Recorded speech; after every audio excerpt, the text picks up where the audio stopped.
જય માતાજી મિત્રો, welcome to my new vlog.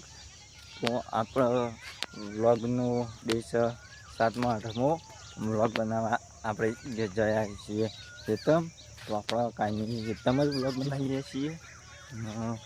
આજે રાતના 6:30 વાગી ગયા છે. તો આપણે ખેતમ પહોંચી ગયા છીએ.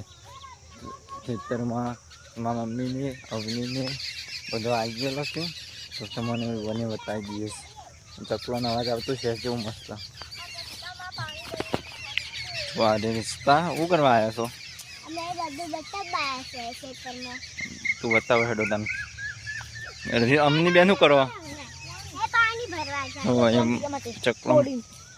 ચકલમ પાણી ભરવા માટે પાણી છે. તો આ છે આપણું ખેતર. જેમાં ગવાર હતો શેરાઈ દીધું, ડાયરેક્ટ બાજરી મૂકી દીધી. લચકા બાજરી જેમાં આપણે વાવીશું બાજરી, જે આપણે ગાય વાસો ખાશે તેના માટે બહુ સારી બાજરી.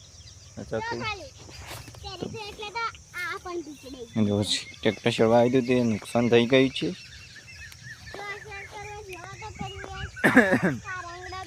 ચકલોનો અવાજ આવતો છે ગાય જબરદસ્ત. કોઈ કાગડા અને તેતરા ટુમરોમ બધું બોલ બોલ કરે. ખેતરમાં આવો અવાજ સાંભળવા મળે. આ બાજુ સૂરજ આદમી ગયો છે. અમારા મમ્મીને આ બાજુ ચાર વાટું છું. નીકળ જઈ છે. કોયલ પણ બોલે છે ઈધર. આ તુરિયું બુરિયાની દશા. તો ગાય વરસાદ આવ્યો તો તે આવવું પડ્યું હતું. મારે આટલો વરસાદ થયો. તમારો વરસાદ થયો તો કોમેન્ટ કરજો મિત્રો. તો આપણી ચેનલ અક્ષય ઠાકોર 47 ને સબસ્ક્રાઈબ ના કરી તો સબસ્ક્રાઈબ કરી દેજો. આવા અવનવા બ્લોગ આવી જશે અમારી ચેનલમાં.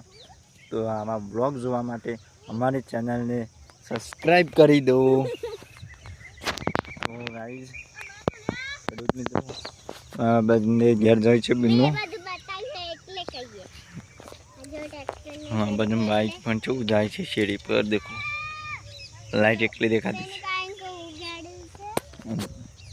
અને આપણો ખેતરમાં વ્લોગ બનાવવાના એક જ કારણ, જેથી આપણને આપણી જન્મભૂમિ ભૂલાઈ ના